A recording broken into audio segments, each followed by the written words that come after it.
Elands. Oh, it's a zebra. Oh, there's two zebras. Oh, zebra. I'm gonna go there now.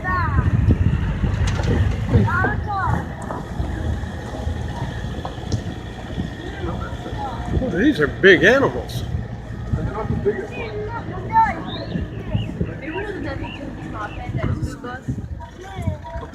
Look at that flop under that animal's throat. Yeah. Okay, so a couple of different animals around us. I'll get closer to the zebra now. But the big ones in front here are the eland. And in Africa, eland are the largest of the antelope species that we have. This one over here is known as the Cape eland. It's not the largest one. It's one of the bigger ones. The males will weigh around about 800 kilograms when they're fully grown. And your females, if they're lucky, will reach maybe 450, 500 kilograms. Okay, the biggest one you find up in Kenya is known as the Lord Derby's eland. They reach 1.2 tons when they're fully grown. Yeah. So a whole lot bigger than these ones over there. And as big as what they are, the eland jumps 2.7 meters into the air. So higher than this car. Wow. They are the high jumpers of the bushveld. Well, that one's going over toward the zebras. Is he going to just try and run them off, or is he just... No, I think they're just curious as to what's going on. Now, look, the animals, as long as there's no competition for space and for food, the animals get along with one another very well.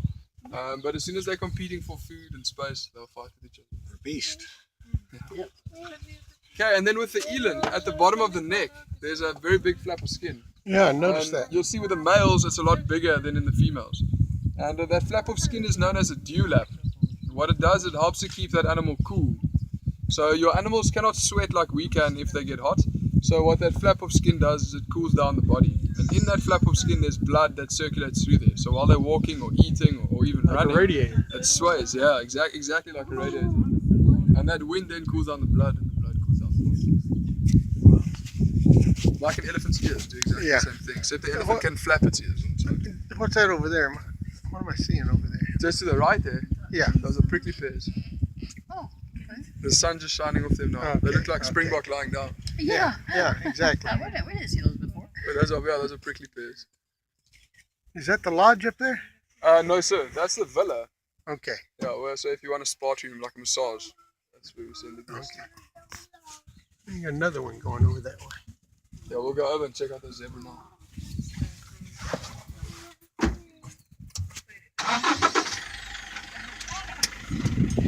There's another 3 zebras. No, there's two. There's one of those There's one down elands. there. You see it? Oh, over there. Okay. Yeah.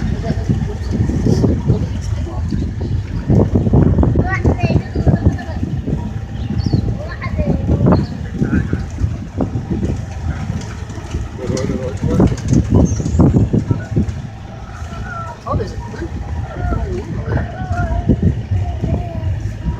4 zebras. And the buffalo. 5 zebras. 6 zebras. What are those animals? More elands? wow, that's a springbok. So that's why they even Jeez, talk to this. got everything right here.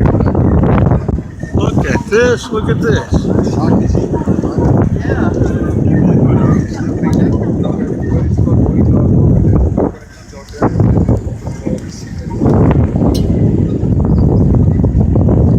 They must be used to it.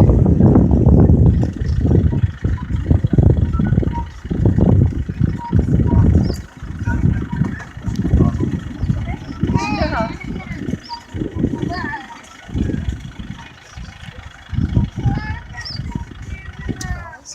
What are we looking at down in the valley there? That dark red. Looks like a limousine cow. Yeah. Those are buffalo. Oh, really? Water buffalo, you mean? No, Cape buffalo actually. And I'm going to get a bit closer to them now, but the Cape buffalo in Africa is the second most dangerous mammal that we have. And in the big 5, the buffalo is number 1. Yeah, so in the big 5, it's the most dangerous one that we use. Buffalo's one of the big 5? Yes, sir. The big 5 being elephants, hippos, lions, and rhino. Yeah. So look, your big 5 is actually strange. You know, a lot of people think when they think big 5, they think the size of the animal. but it's actually got to do with how dangerous the animal is to people, especially if we're on foot. So the big five being classified a good couple of years ago as the 5 most dangerous animals to hunt on foot. So elephants, rhino, lion, leopard, and buffalo. Those are the big 5. And the reason for them being in the big 5 is if they're wounded in a hunt, if they're hurt or injured, they are going to defend themselves against you. So any of these other animals, if you wound them in a hunt, they're going to run away and try and hide away. So all the other animals, the big 5, will stand their ground and they defend themselves against you. That's why they're the big 5. The hippopotamus is our most dangerous mammal in Africa. It kills more people than any other mammal, but it's not part of the big 5. The reason for that is a hippopotamus only comes out the water at night, and if you wound it in a hunt, it runs into the water and hides away. That's when a hippo becomes dangerous. A buffalo, if you wound it, it's not going to run away or going to hide away. It's going to turn around and see what injured it, and it's going to defend itself against you. But hippos run away. That's why they're not part of the big 5. Well, you got a pretty good chance of getting your buffalo then, don't you? And then just quickly with the zebra over here. The burchels or plain zebra is another name for them. And in southern Africa, they are the most common and also the largest of the zebra species. And all your zebras have stripes. When they are born, they're also born with their stripes. And each one's stripes are unique to those individual animals. And so like our fingerprints, no 2 zebra have the same stripes. But they're not a horse.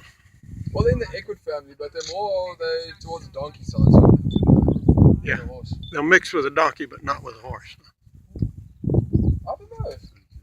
They probably would mix with a horse. I know zebras and a donkey have crossed. They call it a zonky. Yeah, a zonkey. A zonky. Yeah. I don't think they cross with horses. I've never heard. I've never actually known anything. Are those more Elands way up there? Yeah, those are more eland, and then in the back corner are some oryx. Look at all the springboks. Yeah, you're right, man. That cheetah's got plenty of food. There's a lot. Are there any babies in there? I think there might be 1 or 2 if you look very, very carefully. But with the baby springbok, they don't always walk with the parents. So just after they're born for a couple of days, they're hidden away. So they'll be lying next to bushes like this, and the parents will move around and eat, and then eventually the baby gets up and moves with them. Are those springboks down there in front of the? Yeah. Yeah. And Okay. then there's 2 springbok. Yeah. Looks like 2 wildebeest, and then the buffalo. You see wildebeest down there? Yeah, so there's 2 more lying over there as well. Oh, okay.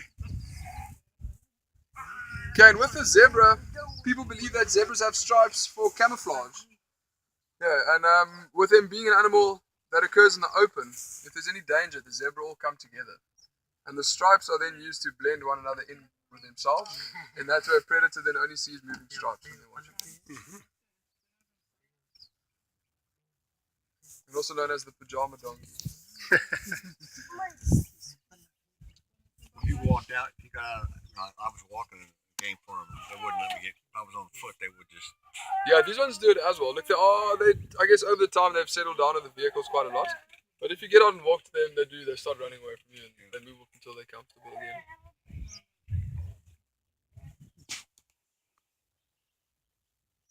They all eat the same stuff. Yeah. Look, the zebras will focus more on the grass. Springbok will eat the grass, but then they'll also focus on smaller bushes. So the springbok occur in South Africa, the majority of the areas. And they do very well in the Karoo, where there's not a lot of grass, but a lot of smaller bushes. So they're sort of a mixed brazier and grazer. A grazer and browser, where the zebras are just grazers. I'm surprised to see a baboon eating a bush. They'll baboon will eat anything otherwise. It's omnivore mostly. So insects, plants, meat. I've even seen them catch a baby antelope. Really? Yeah. So they are ruthless animals. Okay, guys, I'm just going to head over down to the buffalo over there. Let's see what they're doing. The little buffalo calf is chasing the wildebeest. Okay.